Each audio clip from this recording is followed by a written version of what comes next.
Good evening everyone. चलो दोस्त, आज हम डिस्कस करेंगे आपके जीएसटी के सारे अमेंडमेंट्स जो मई 24 के लिए एप्लीकेबल है। अमेंडमेंट के टोटल 2 लेक्चर हैं। एक अमेंडमेंट का लेक्चर ऑलरेडी रिकॉर्ड हो गया है और आज हम दूसरा अमेंडमेंट का लेक्चर देखेंगे। इसमें जनरली पूरा प्रोसेस क्या रहेगा, जो पहले लेक्चर अपन ने रिकॉर्ड करा है उसका रिवीजन भी करेंगे और जो साथ में जो नए अमेंडमेंट है वो भी डिस्कस करेंगे। तो सबसे पहला अमेंडमेंट है हमारा सप्लाई चैप्टर में। सप्लाई चैप्टर में शेड्यूल 3 में एक बात लिखी रहती थी। शेड्यूल 3 में लिखते थे हम सर, लॉटरी, बैटिंग और गैम्बलिंग पे जीएसटी की बातें होती थी। Actionable claim other than lottery, batting and gambling. अब वहां पे डेफिनेशन में चेंज करा है और डेफिनेशन में चेंज करके आया है actionable claim other than specified actionable claim. और ये जो स्पेसिफाइड एक्शनेबल क्लेम है, इसमें अब टोटल 6 चीजें हो गई है। Lottery, batting, gambling, online gaming, horse racing और कसिनो, और इनको नाम दे दिया है क्या, स्पेसिफाइड एक्शनेबल क्लेम। इसका मतलब सर अब इन सब पे जीएसटी की बातें होगी। ऑनलाइन गेमिंग का मतलब सिंपली ये होता है कि मैं सर पैसा डाल रहा हूं, कैश में भी डाल सकते हैं, बैंक में भी डाल सकते हैं, virtual digital assets, crypto currency, bitcoins में भी डाल सकते हैं, जिसमें जीतने की उम्मीद हो भी सकती है, ना भी हो सकती है। ये स्किल बेस्ड भी हो सकता है और ये स्किल बेस्ड नहीं भी हो सकता है। इसका मतलब यह है कि भैया आप लूडो में खेल रहे हो और आपके डाइस में, आपके हाथों में जादू है और आप जब जब फेंक रहे हो तो छक्का ही आ रहा है। अब ऐसा भी हो सकता है किसी किसी में एक आ रहा हो, तो सर कोई भरोसा नहीं है, स्किल बेस्ड भी हो सकता है और बिना स्किल के बेस्ड भी हो सकता है। बस ऑनलाइन गेमिंग होना चाहिए।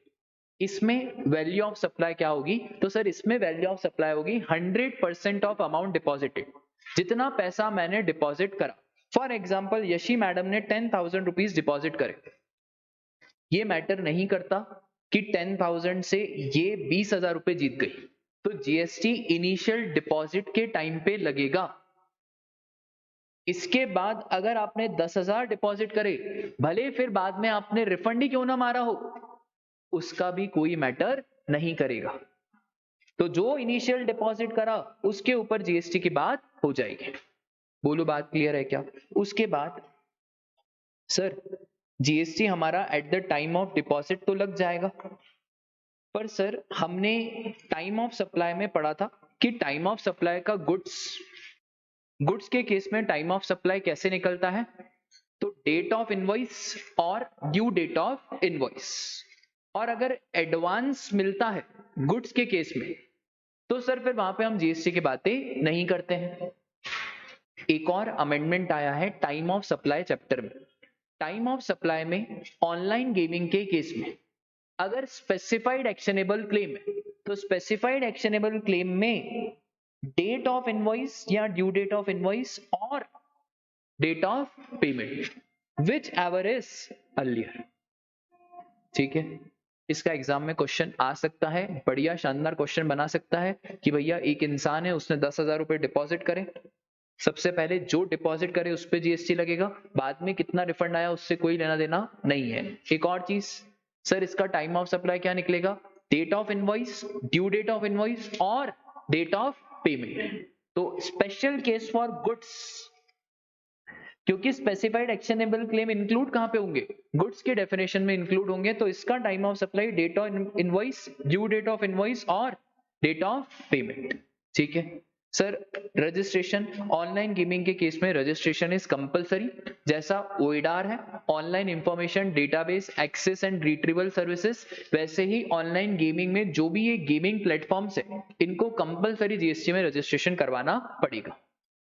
दूसरा मूवी, तो मूवी में 2 बातें हैं। जब हम मूवी देखने जा रहे हैं, तो अगर मूवी के साथ आप पॉपकॉर्न, डिनर विनर की सर्विसेज भी ले रहे हो, अब टिकट में 2 चीजें, मूवी प्लस पॉपकॉर्न और dinner, this is a composite supply. और कंपोजिट सप्लाई में जो मेन सप्लाई है वो क्या है, मूवी।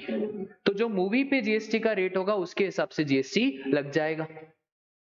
पर सर अगर मूवी अलग ले रहे हो, पॉपकॉर्न अलग ले रहे हो, तो सर उस केस में मूवी को अलग ट्रीट करो और पॉपकॉर्न को अलग ट्रीट करो।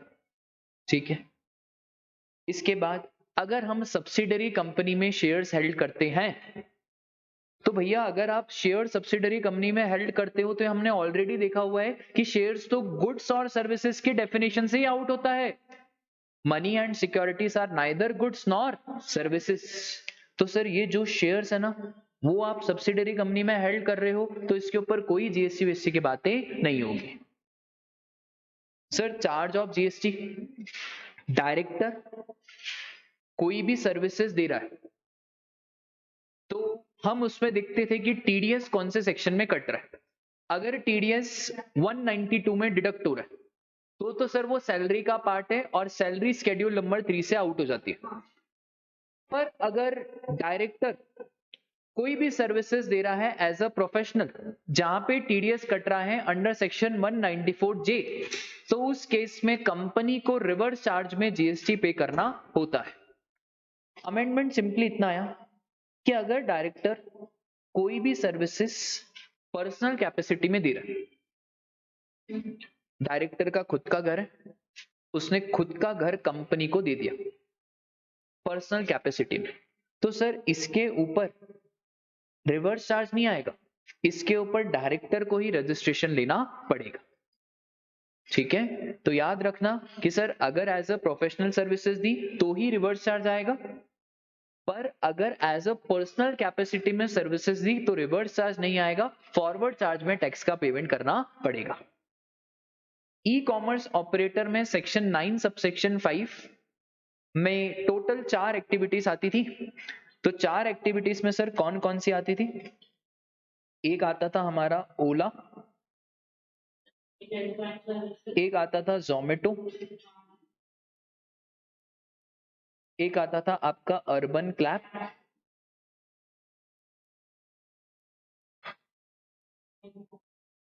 और एक आता था ओयो। अमेंडमेंट सिर्फ इसमें आया है पैसेंजर ट्रांसपोर्टेशन। पैसेंजर ट्रांसपोर्टेशन के केस में अगर ओला, उबर, मैक्सी कैब की बात करो वो तो वैसा ही है जैसा पहले था।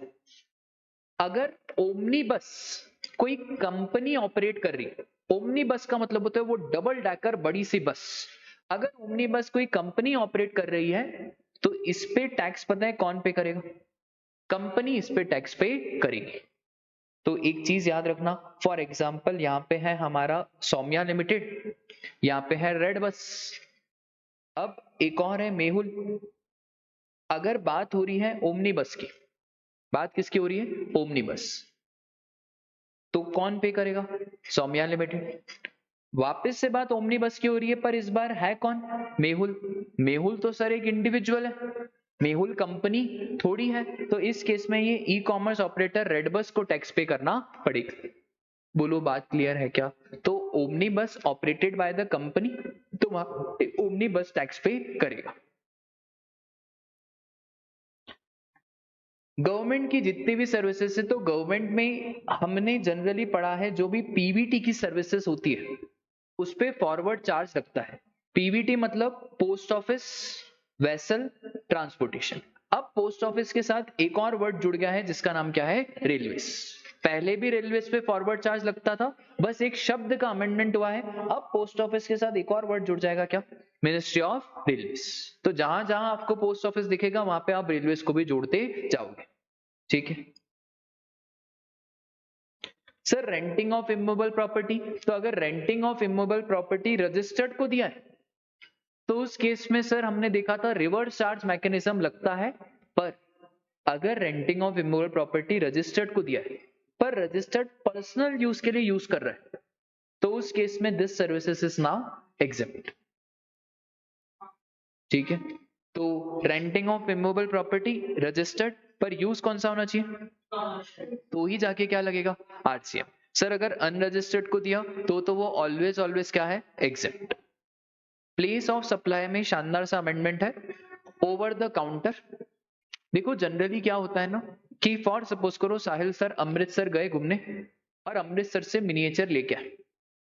अब वहां पे कभी भी जो मिनिएचर बेच रहा है वो ये थोड़ी पूछेगा कि इसको सर कहाँ लेके जाओगे। अगर मैंने दिल्ली में कोई कार खरीदी तो वो ये थोड़ी पूछेगा इस कार को आप चलाओगे कहाँ। इन सबको कहा जाता है over the counter. Over the counter के केस में सरकार ने बोला अगर ओवर द काउंटर सेल है और अनरजिस्टर्ड पर्सन को है, क्योंकि रजिस्टर्ड तो आईटीसी लेगा तो उसको तो लोकेशन बतानी पड़ेगी, तो अगर ओवर द काउंटर अनरजिस्टर्ड के केस में है तो यहाँ पे हम रेसिडरी प्रोविजन लगाएंगे जैसा सेक्शन 12 में लगाते थे। रेसिडरी मतलब एड्रेस ऑफ कस्टमर अगर पता है तो वो ले लो, और अगर एड्रेस ऑफ कस्टमर पता नहीं है तो फिर इस केस में सर आप क्या ले लो, लोकेशन ऑफ सप्लायर। तो अगर आपको रेसिपेंट का लोकेशन पता है तो हम वो ले लेंगे, पर अगर रेसिपेंट का लोकेशन नहीं पता है तो उस केस में क्या ले लेंगे, लोकेशन ऑफ सप्लायर। ठीक है, तो जैसे कस्टमर ए दिल्ली का है, कस्टमर बी महाराष्ट्र का है, कस्टमर सी रजिस्टर्ड है। ठीक है, साहिल सर इंदौर के जो बॉटल बेचते हैं, ये तीनों आए मेरे पास बॉटल खरीदने। अब प्लेस ऑफ सप्लाई क्या बनेगा? अब सर अगर कस्टमर ए का एड्रेस पता ही नहीं है तो फिर लोकेशन ऑफ सप्लायर बना दो, date is what, Indore.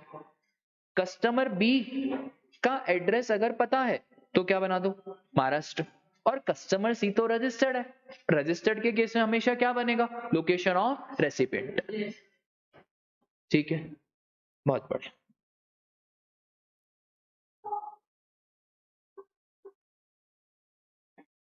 Very very important amendment, 5 number का क्वेश्चन एग्जाम में इसमें से आएगा, समझना ध्यान से ये अमेंडमेंट क्या है।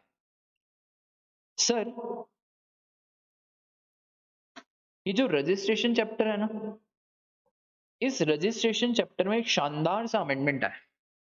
रजिस्ट्रेशन चैप्टर में हम ये बातें करते थे कि अगर कोई भी unregistered person e commerce operator के थ्रू गुड सेल कर रहा है तो उस केस में कंपलसरी रजिस्ट्रेशन कराना पड़ेगा।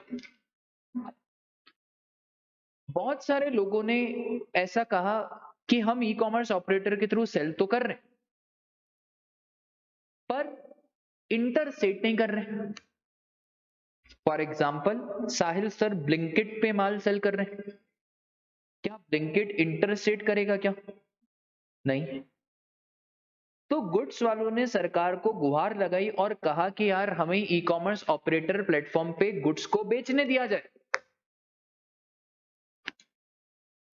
तो गवर्नमेंट ने बोला ठीक है, कोई दिक्कत की बात नहीं है। गवर्नमेंट ने कहा कि आपको वादा करना पड़ेगा। मैंने बोला बताओ गवर्नमेंट क्या वादा करना पड़ेगा? आपको ये वादा करना पड़ेगा कि आप क्या करोगे, इंटर। इंटर मत करना, क्योंकि इंटर में तो कंपलसरी रजिस्ट्रेशन हो जाएगा। ब्लिंकिट को भी वादा करना पड़ेगा कि ये आपका गुड्स कहां बेचेगा, इंटर। सर ब्लिंकिट रजिस्ट्रेशन कैसे करेगा? तो बेटा ब्लिंकिट जो है ना वो एनरोलमेंट नंबर के बेसिस पे रजिस्ट्रेशन कर देगा। जैसे क्या होता है ना, जब आप डायरेक्ट एंट्री से आते हो तो इंस्टीट्यूट पहले आपको एनरोलमेंट नंबर पे रजिस्ट्रेशन कर देता है। तो वैसे ही अब पता है साहिल सर जीएसटी पोर्टल पे जाके क्या लेके आएंगे, एनरोलमेंट नंबर। तो बेटा जब मैं एनरोलमेंट नंबर लेने जाऊंगा तो मुझे सारी डिटेल देनी पड़ेगी, पैन कार्ड बताना पड़ेगा, एड्रेस बताना पड़ेगा, फिर ये भी बताना पड़ेगा कि सर कौन सी स्टेट में आप माल बेचने जाओगे। अब जैसे ही मेरे पास क्या आ गया, एनरोलमेंट नंबर। अब ये एनरोलमेंट नंबर मैं किसको दे दूंगा, ब्लिंकिट को दे दूंगा। क्या मैं एनरोलमेंट नंबर के बेसिस पे ब्लिंकिट पे सप्लाई कर सकता हूं? हाँ, मैं एनरोलमेंट नंबर के बेसिस पे ब्लिंकिट पे सप्लाई कर सकता हूं, कोई दिक्कत की बात नहीं है। ठीक है, एक और चीज, क्या क्या वादा करना पड़ेगा, इंटरस्टेट नहीं करेंगे, फिर एक से ज्यादा स्टेट में माल नहीं बेचेंगे, आपके पास वैलिड पैन होना चाहिए, फिर ये सारी चीजों के बेस पे आप एनरोलमेंट नंबर लेके आओगे। एक से ज्यादा एनरोलमेंट नंबर आपको नहीं मिलेगा। और वेरी वेरी इंपॉर्टेंट कि सर अगर एनरोलमेंट नंबर नहीं है तो आप इस प्लेटफॉर्म पे रजिस्टर नहीं हो सकते। और जिस दिन आपके ऊपर थ्रेशोल्ड लिमिट क्रॉस हो गई तो आपको जीएसटी नंबर लेना पड़ेगा, और जैसे ही जीएसटी नंबर लिया तो ये जो एनरोलमेंट नंबर है ये नल एंड वॉइड हो जाएगा। ठीक है, तो एग्जाम में 5 नंबर का क्वेश्चन, शॉर्ट थ्योरी क्वेश्चन उनको पूछना होगा, तो यही थ्योरी क्वेश्चन पूछेंगे। और मस्त क्वेश्चन पता है क्या बना के देंगे, ये ऐसा सेम क्वेश्चन आपको मिल जाएगा एग्जाम में। कि whether it is compulsory for supplier to register under GST when goods are supplied through e-commerce operator. So sir, it is not compulsory now. Unregistered eco से सप्लाई कर सकता है, बस इंट्रा स्टेट करो, on the basis of enrolment number करो, inter state मत करना। और एक और चीज, क्या ऐसा अनरजिस्टर्ड कंपोजिशन ले सकता है? सर पहले तो नहीं ले सकता था, क्योंकि कंपोजिशन में हमने पढ़ा था कि ऐसे इंसान जो ई कॉमर्स ऑपरेटर के थ्रू सेल कर रहे हैं वो कंपोजिशन नहीं ले सकते, पर ये वाला इंसान कंपोजिशन भी ले सकता है। बोलो बात क्लियर है क्या? तो 5 नंबर का थ्योरी क्वेश्चंस आपका ये तैयार हो जाएगा। ये शीट आपको पीडीएफ में मिल जाएगी, तो इसका टेंशन मत लो। जैसे ही आपके पास जीएसटी का रजिस्ट्रेशन नंबर आ जाएगा तो आपका enrolment number null and void हो जाएगा। ठीक है, बहुत बढ़िया। सर प्लेस ऑफ सप्लाई में एक और सिंपल सा अमेंडमेंट, एडवर्टाइजमेंट सर्विसेज। देखो एडवर्टाइजमेंट सर्विसेज में क्या होता है, अगर मैंने किसी की जगह ही खरीद ली, मैंने उसको बोला कि एक काम करो 2 महीने के लिए मुझे आपकी जगह दे दो। अब मैं अपने हिसाब से एडवर्टाइजमेंट करूंगा, मुझे जो लगाना है मैं वो लगाऊंगा, आप तो बताओ कि ये जगह का क्या भाव दोगे। सर अब आपने जगह खरीदी है तो यहाँ पे वो section number 12 subsection 3 immovable property वाला लग जाएगा, और place of supply in case of immovable property is the location where the immovable property is situated। तो सर अगर आपने क्या खरीदी है, स्पेस खरीदी, स्पेस बोलो, right to use the space बोलो, पर अगर आपने एडवर्टाइजमेंट की प्योर सर्विसेज लिए तो फिर रेसिडरी लगाओ सेक्शन 12 सबसेक्शन 3। तो वो डिपेंड करेगा कि क्वेश्चन ने क्या कहा है। अगर आपने देखा क्वेश्चन ने कहा है sale of space, sale of right to use, तो उस केस में क्या लगाओगे, section 12(3) that is where the immovable property is located. ठीक है sir. Transportation of goods, transportation of goods में एक बात लिखी हुई थी कि अगर आपका गुड्स इंडिया के बाहर जाता है तो उस केस में place of supply outside India बनेगा। अब इस बात को काट दिया गया है। इस बात को काटने के इम्प्लीकेशन क्या है, फॉर सपोज करो मैडम ट्रांसपोर्टर है और मैंने मेरा मोबाइल फोन मैडम को दिया अमेरिका पहुंचाने के लिए। सर अगर B2B है लोकेशन ऑफ रेसिपिएंट, पर अगर B2C है तो जहां पे आपने ये मोबाइल फोन दिया, जैसे मैंने इंदौर में दिया, तो प्लेस ऑफ सप्लाई बन जाएगा क्या, इंदौर। अब ये मैटर नहीं करेगा कि मोबाइल जा कहां पे रहा है, पहले भी ये मैटर नहीं करता था, बस एक पॉइंट पहले लिखा था कि अगर गुड्स इंडिया के बाहर जा रहे हैं तो place of supply outside India बनेगा। अब यहाँ पे भले गुड्स नरक में जावे, स्वर्ग में जावे, मालदीव जाए, रशिया जाए, उससे कोई लेना देना नहीं है। अब B2B में तो लोकेशन ऑफ रेसिपिएंट, और B2C में जहां पे आपने ट्रांसपोर्टर को गुड्स हैंडओवर करे। ठीक है sir. Exemption from GST, satellite launch services, देश में बहुत नाम हो रहा है सैटेलाइट लॉन्चिंग का। पहले ऐसा था इसरो करे तो एग्जेम्प्ट, न्यू स्पेस लिमिटेड करे तो एग्जेम्प्ट, प्राइवेट ऑर्गेनाइजेशन के बारे में कुछ नहीं था। अब उन्होंने ये एग्जेम्पशन हटा दिए।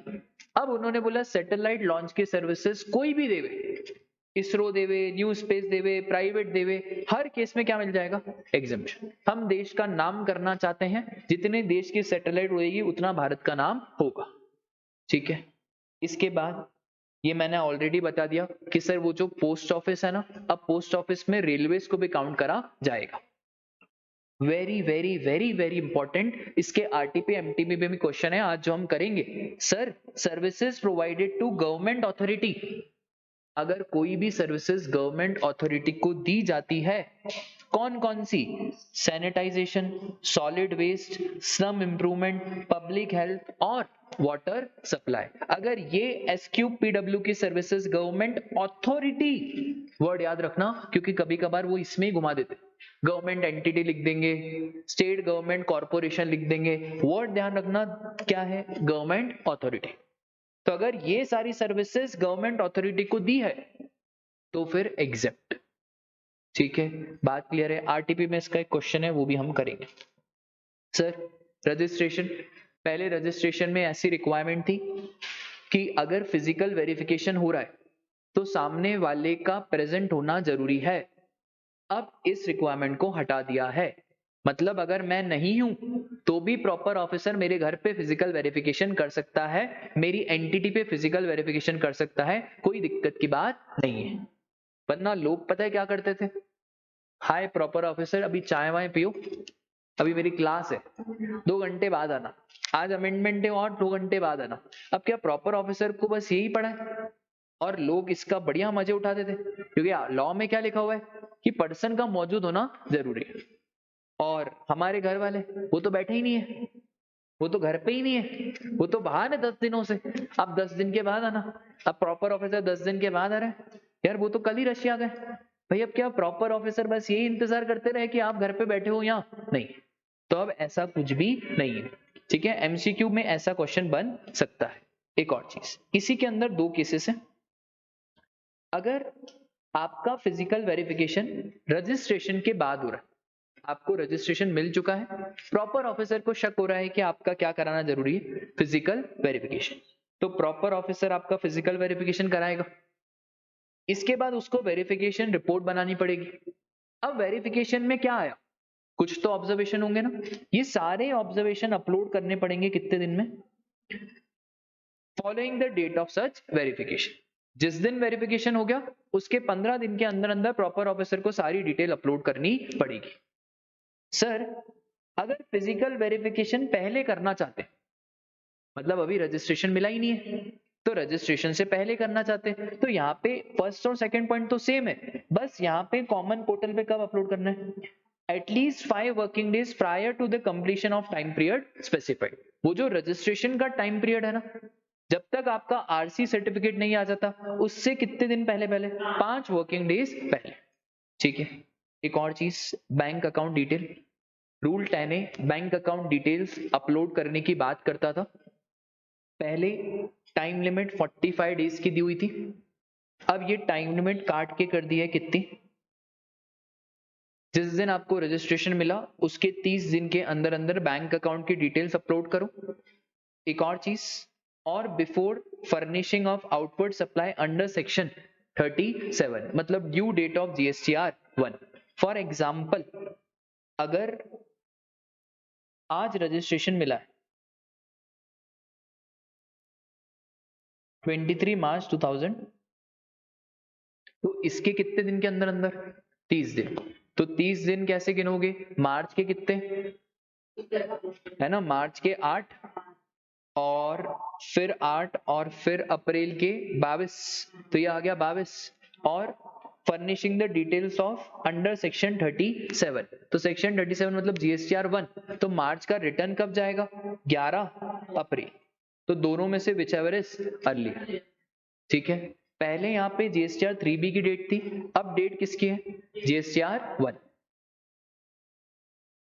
एक और चीज, सिस्टम बेस्ड सस्पेंशन, पहले प्रॉपर ऑफिसर डॉक्यूमेंट चेक करता था, अभी सर आईटी का जमाना है, इन्होंने बोल दिया कि भाई हम अपने पास पावर रख रहे हैं, आपका ऑटोमेटिकली सिस्टम आपका रजिस्ट्रेशन सस्पेंड कर देगा। तो सिस्टम कब रजिस्ट्रेशन सस्पेंड कर देगा, अगर आपने बैंक अकाउंट की डिटेल अपलोड नहीं करी तो सिस्टम रजिस्ट्रेशन क्या कर देगा, सस्पेंड।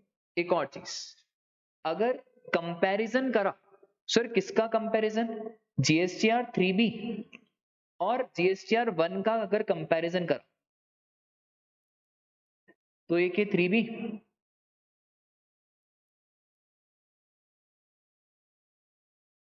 और एक है क्या, तो 3B और 1 का अगर कंपैरिजन करा और कुछ एनोमॉली आई, कुछ संदिग्ध पता चला कि 3B में ज्यादा लाइबिलिटी है 1 में कम है, दोनों में डिफरेंसेस है, तो भी क्या हो सकता है, सिस्टम बेस्ड सस्पेंशन। एक और चीज, आपको GSTR 1 की डिटेल एक और तरह से मैच करेंगे, जो सामने वाला डिटेल अपलोड करेगा वो भी तो मेरे 2B में दिखेगी, तो सर जो आपके 2B में परचेज दिख रही है और जो आपकी सेल है उसको भी क्रॉस मैच करेंगे। आपका मार्जिन तो सेट होता है बिजनेस का, तो मालूम ऐसे पड़ा कि परचेस है 10 लाख की और आपकी सेल 1 लाख की, मालूम पड़ा परचेस है 10 लाख की और सेल करके बैठे हो 1.5 करोड़ की। अरे ऐसा कौन सा बिजनेस करते हो कि परचेस तो 10 लाख की, सेल कितने की? 1.5 करोड़। इतनी ज्यादा सेल कैसे? तो इस केस में भी आपका कौन सा रजिस्ट्रेशन सस्पेंड हो जाएगा? सिस्टम बेस्ड रजिस्ट्रेशन सस्पेंड हो जाएगा। मतलब ऑटोमेटिकली आपको कुछ नहीं करना है, सिस्टम ही रजिस्ट्रेशन आपका सस्पेंड कर देगा। और सच अदर एनालिसिस एज में be carried on the recommendation of council. एक और चीज, जैसे ही बैंक अकाउंट डिटेल फर्निश कर दोगे, बधाई हो, आपका रजिस्ट्रेशन जो हमने सस्पेंड करा था वो ऑटोमेटिकली क्या हो जाएगा? रिवोक हो जाएगा। आपको सर कितने दिन के अंदर अंदर बताना है? 30 दिन के अंदर अंदर आपको बताना है कि आपका रजिस्ट्रेशन कैंसिल क्यों नहीं करा जाए। तो शो कॉज नोटिस आएगा, 30 दिन के अंदर अंदर आप बता देना। बोलो बात क्लियर है क्या? ठीक है। रिवोकेशन का टाइम लिमिट चेंज करा गया। पहले टाइम लिमिट 30 दिन का था, अब टाइम लिमिट कितना कर दिया है? 90 प्लस 180 डेज का एक्सटेंशन भी मिल जाएगा अगर आपने सफिशिएंट रीजन बता दी। ठीक है, तो यहाँ पे टाइम लिमिट को चेंज करा गया है। फिर ये अनरजिस्टर्ड पर्सन का एग्जाम्पशन हो गया। ई invoice very very important, exam में लिख के ले लो, ई इनवॉइस का क्वेश्चन आएगा। लिमिट है 5 करोड़ और आरटीपी में क्वेश्चन उन्होंने पूछा भी है कि ई इनवॉइस की लिमिट कितनी है? 5 करोड़। और कहां कहां पे ये ई इनवॉइस एप्लीकेबल नहीं है। ठीक है, एक और चीज, अगर आपका 5 करोड़ से टर्नओवर ज्यादा हो जाता है तो आपको ई इनवॉइस जनरेट करना है B2B के केस में और एक्सपोर्ट्स के केस में। सर गवर्नमेंट को दे रहे हैं तो भी ई इनवॉइस जनरेट करना है। ठीक है, गवर्नमेंट को ऐसा लगा कि हमको जनरेट नहीं कर रहा है, नहीं भाई, गवर्नमेंट को दो, डिपार्टमेंट को दो, government agencies, local authorities, PSU। भाई यहाँ लॉ में लिखा हुआ है ना B2B और एक्सपोर्ट, तो क्या करना पड़ेगा? हाँ सर फिर करना पड़ेगा। ठीक है, बोलो बात क्लियर है क्या? हाँ, पेमेंट ऑफ टैक्स। माशाल्लाह इतना शानदार अमेंडमेंट आया ना, इतना शानदार अमेंडमेंट, आधे जने को तो अमेंडमेंट ये समझ में ही नहीं आया। आप जितने भी यूट्यूब पे अमेंडमेंट वीडियोस देख लेना, आधों ने तो ये यूट्यूब पे कवर ही नहीं करा है पेमेंट ऑफ टैक्स का अमेंडमेंट। ठीक है, एग्जाम में भी बहुत कम चांसेस है इसके आने के, पर बहुत शानदार अमेंडमेंट है, आप ध्यान से देखना इसको। ठीक है, इंटरेस्ट चार्ज होता है अंडर सेक्शन 53। अब इंटरेस्ट की बात ऐसी थी कि अगर आपने ITC अवेल करा है और यूटिलाइज भी करा है तो हम 18% से इंटरेस्ट चार्ज करेंगे। पर अगर ITC सिर्फ अवेल करा है, यूटिलाइज नहीं करा है, तो फिर इंटरेस्ट की बातें नहीं होगी। ठीक है, अब समझना ध्यान से। सपोज करो मेरे पास IGST का क्रेडिट है 40,000, CGST का क्रेडिट है 5,000 और SGST का क्रेडिट है कितना? 4,000। इसमें रॉन्ग क्रेडिट है मेरे पास कितना? 15,000। रॉन्ग क्रेडिट का मतलब है कि ऐसा क्रेडिट जिसके लिए मैं एलिजिबल नहीं था पर फिर भी मैंने अवेल तो कर दिया। बाद में देखेंगे क्या होता है। आपकी IGST की लायबिलिटी कितनी है? 30,000। अब समझना, हमें कैलकुलेट करना है क्या? इंटरेस्ट। सर एक बात बताओ, आपकी IGST की लायबिलिटी कितनी है? 30,000।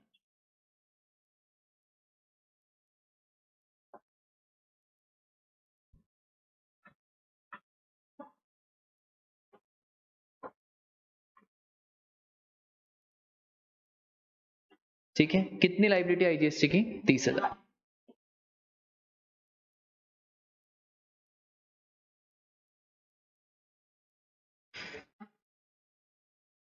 अब मैं 30,000 के पेमेंट करने के लिए सबसे पहले किसको यूज करूंगा? IGST। सर मेरे पास IGST पड़ा कितना है?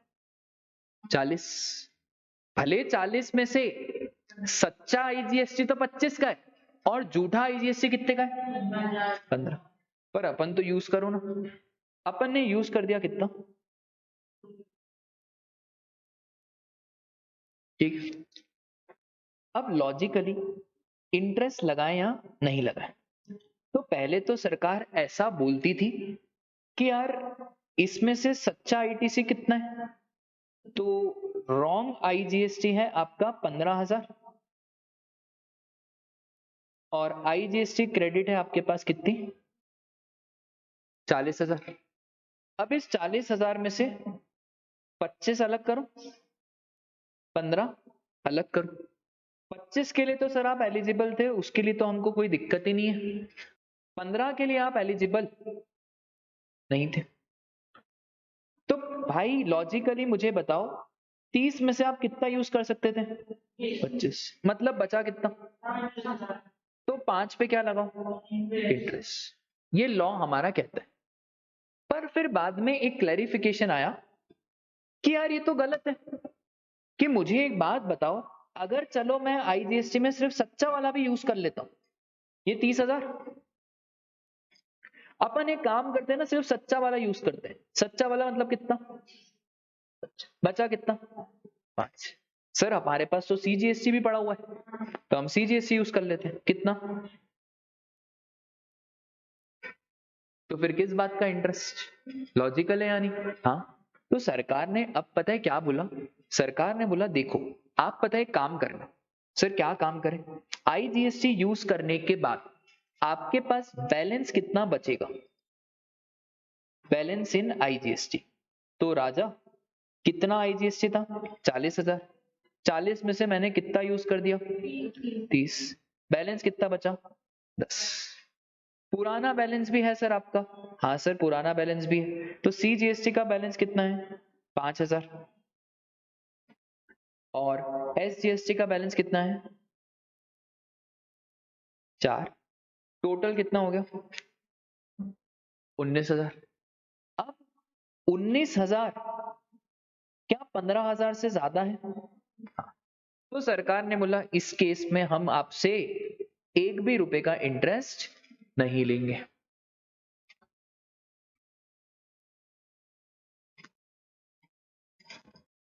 सर दूसरा केस, आईजीएसटी लायबिलिटी कितना? 38। कुछ भी नहीं, बहुत सिंपल है। अगर आईजीएसटी की लायबिलिटी कितनी है? 38। सर हमको करना वही है, तो आईजीएसटी लायबिलिटी कितना लिख दो आप?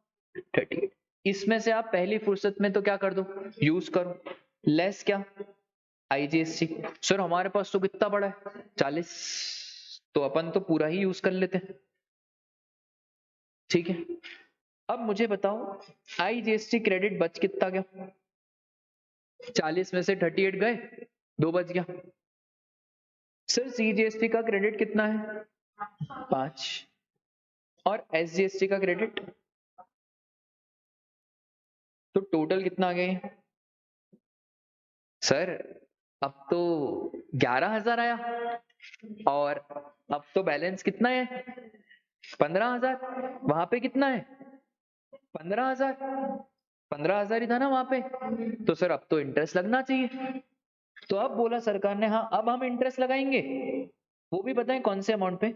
सिर्फ किस पे? 4,000 बैलेंसिंग अमाउंट।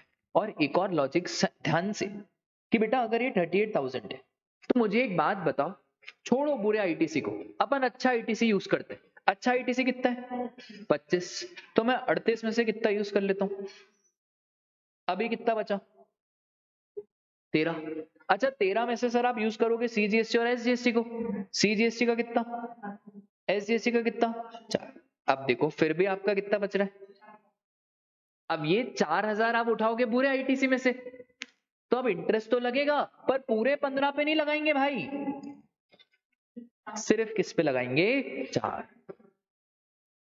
ठीक है, ये क्वेश्चन अगर एग्जाम में आ जाएगा ना, तो 10 में से 8 तो गलत ही करके आएंगे, ये मेरी गारंटी है। इंटरेस्ट का अमाउंट किस पे आएगा और किस पे नहीं आएगा, वापस से एक बार और सुन लो। आईजीएसटी का क्रेडिट कितना? 40। रॉन्ग कितना? 15। सीजीएसटी का 5, एसजीएसटी का कितना? 4। उन्होंने बोला कैलकुलेट करो क्या? इंटरेस्ट। ठीक है, आईजीएसटी की सर आपकी शुरू में लाइबिलिटी है 30,000, तो हम कायदे से काम करते, यूज कर लेते हैं आईजीएसटी पूरा 30,000। इसमें बुरा भी यूज कर लिया और अच्छा भी यूज कर लिया। सरकार बोलती है आप एक चेक करो कि आपके पास अब बैलेंस कितना बच रहा है। तो मैंने बोला देखो 30 काट दिए तो 10 बचा, 5 ये 4 ये, तो टोटल बैलेंस कितना बचा? 19। और फिर सरकार ने बोला आप एक और चीज ले लो, किसको? इनएलिजिबल। आपका इनएलिजिबल सिर्फ कितना है? 15, और आपका बैलेंस तो ज्यादा है, तो आपके ऊपर कोई इंटरेस्ट की बात नहीं होगी। इंटरेस्ट की बात तब करेंगे जब ये 15 की जगह पे कितना आएगा। अगर 19 का 19 भी बच रहा है ना, तो भी कोई इंटरेस्ट की बात नहीं होगी। इंटरेस्ट तब होगा जब ये वाला अमाउंट ज्यादा। तो हमने बोला एक काम करो, अगर आईजीएसटी की लायबिलिटी कितनी है? 38। तो सर 38 के केस में आप तो पहले पूरा 38 यूज करो, क्योंकि 40 पड़ा है। अब बच कितना गया? 2000। सीजीएसटी 5, एसजीएसटी 4, अब कितना है? 11। सर अब पकड़े गए ना आप, क्योंकि अब तो आपके पास कितना है? 11, और इनएलिजिबल कितना है? 15। मतलब आपको चाह के भी कुछ नहीं कर सकते, आपको 4000 तो इनएलिजिबल ही यूज करना पड़ेगा। तो अब हम इंटरेस्ट लगाएंगे सिर्फ किस पे? 4000। ठीक है सर, ये इंटरेस्ट कब से लगता है? तो ये इंटरेस्ट लगता है आपका date of ITC taken till date of payment.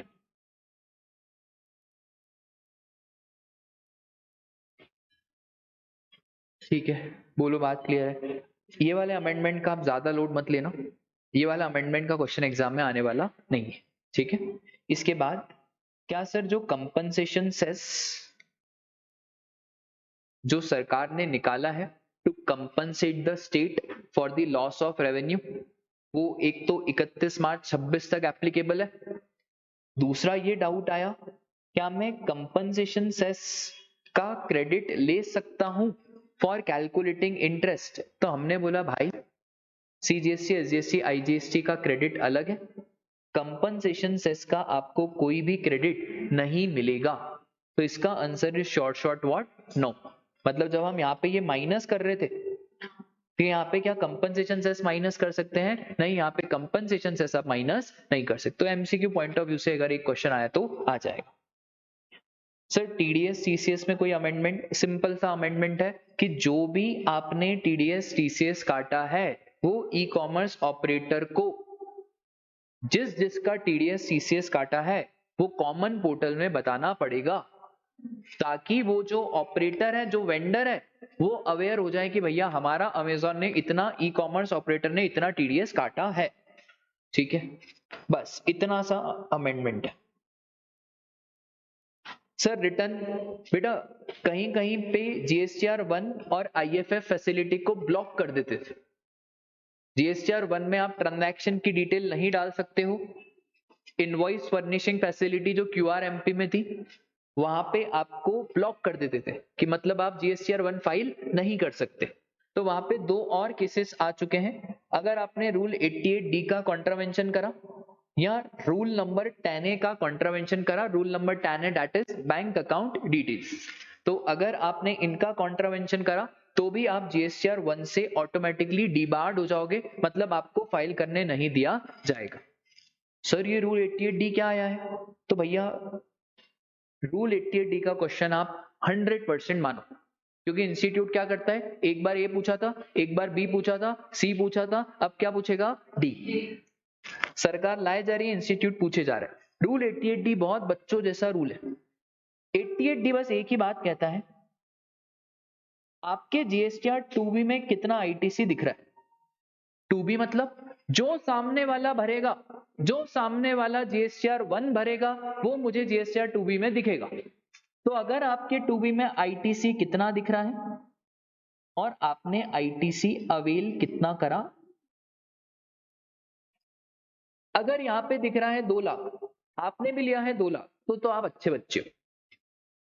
बुरे बच्चे तब हो कि यहां पे दिख रहा है 3 लाख और आपने लिया है कितना? अब आएगा नोटिस, अब आएगा क्या? नोटिस कि भैया ये 2 लाख एक्सेस आईटीसी लिया है। अब ये जो 2 लाख का एक्सेस लिया, अब इसका क्या करो? सर पे करो अलॉन्ग विथ इंटरेस्ट, या तो रीजन बताओ कि ये 2 लाख का एक्सेस आईटीसी क्यों लिया है। सर कितने दिन में बताना पड़ेगा? 7 दिन।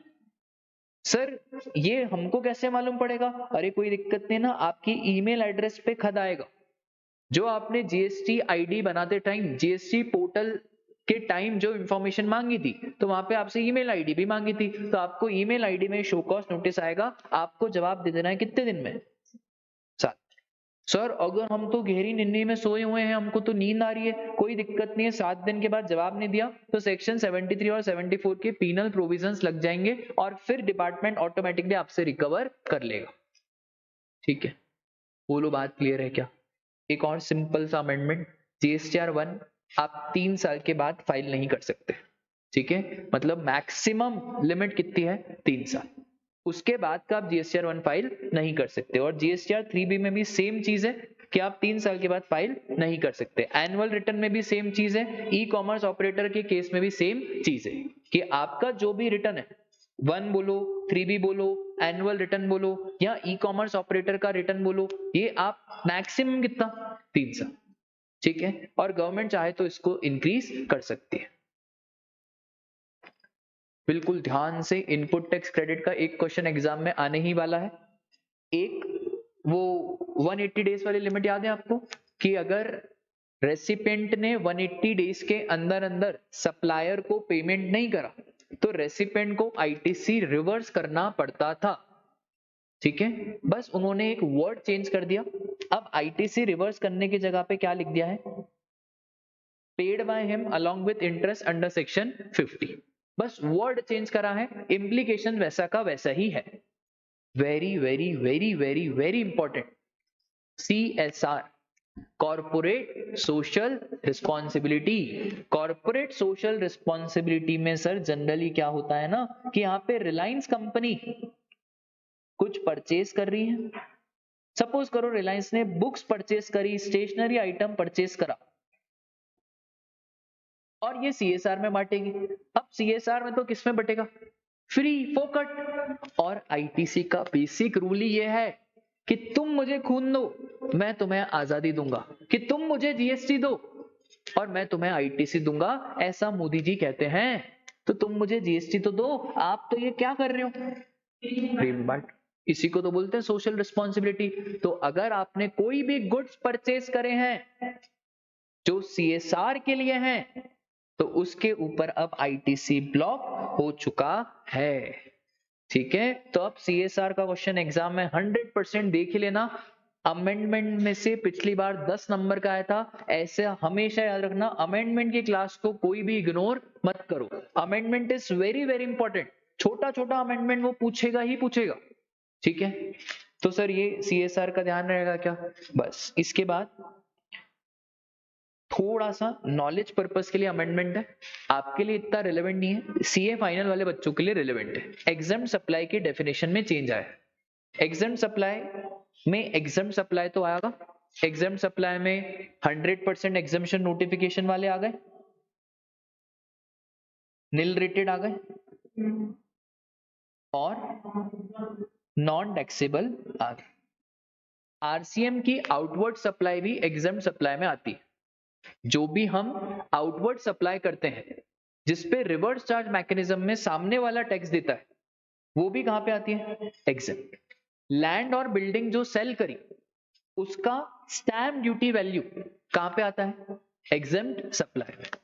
सिक्योरिटीज जो सेल करी उस पे जीएसटी तो नहीं लगता, पर उसका 1% कहां पे आ जाता है? Exempt supply. और अमेंडमेंट बस इतना सा है कि जो भी वेयर हाउस गुड्स है इसको भी एग्जाम सप्लाई में जोड़ा जाएगा। सर ये वेयर हाउस गुड्स क्या होता है? 2 मिनट के लिए आप समझना वेयर हाउस गुड्स क्या होता है। सपोज करो यशी ने कुछ गुड्स इंपोर्ट करे, अब मैडम के पास इंपोर्ट ड्यूटी देने के पैसे नहीं है, तो ये गुड्स मैडम ने रखे हुए हैं कस्टम में। अब जो गुड्स क्लियर कराता है वो इंपोर्ट ड्यूटी देगा। ये गुड्स कस्टम के वेयर हाउस में रखे हैं। अब लॉजिकली एक बात बताओ, यशी ने बोला साहिल सर एक काम करो, ये गुड्स मैं आपको सेल कर देती हूं और आप ही इसकी कस्टम ड्यूटी पे कर देना। सर क्या इसके ऊपर हम जीएसटी की बातें करेंगे? नहीं करेंगे ना यार, क्योंकि यार डबल डबल बार जीएसटी नहीं हो जाएगा, क्योंकि जब मैं यहां से लेके जाऊंगा तो मेरे ऊपर कस्टम ड्यूटी तो लगेगी और मेरे ऊपर जीएसटी की भी बात होगी। तो क्या यशी और साहिल सर के बीच में जो ट्रांजैक्शन हुआ है उस पर जीएसटी की बात होगी क्या? नहीं, उसके ऊपर कोई जीएसटी की बात नहीं होंगे। इसी चीज को कहाँ पे इंक्लूड करा गया है? एग्जेम्प्ट सप्लाई में इंक्लूड करा गया है। ठीक है, इसका भी लोड लेने की आपको कोई जरूरत नहीं है। और एग्जेम्प्ट सप्लाई में क्या एक्सक्लूड होता है? लोन, एडवांसेस और डिपॉजिट और sale of duty scripts. Sir ये ड्यूटी स्क्रिप्ट्स क्या होती है? जब भी हम एक्सपोर्ट करते हैं तो गवर्नमेंट हमको बहुत सारे बेनिफिट्स देती है, तो वो बेनिफिट्स में एक बेनिफिट होता है क्या? Duty scripts. ठीक है, ये सारा पॉइंट्स ये फाइनल से रिलेटेड है, पर आपके इसमें थोड़ा सा एग्जेम्प्ट सप्लाई का डेफिनेशन है, तो कभी उसने एमसीक्यू में ये वाला पॉइंट पूछ लिया तो पूछ लिया, वरना इसके चांसेस बहुत कम। ठीक है, इसी के साथ हमारी अमेंडमेंट क्लास खत्म होती है।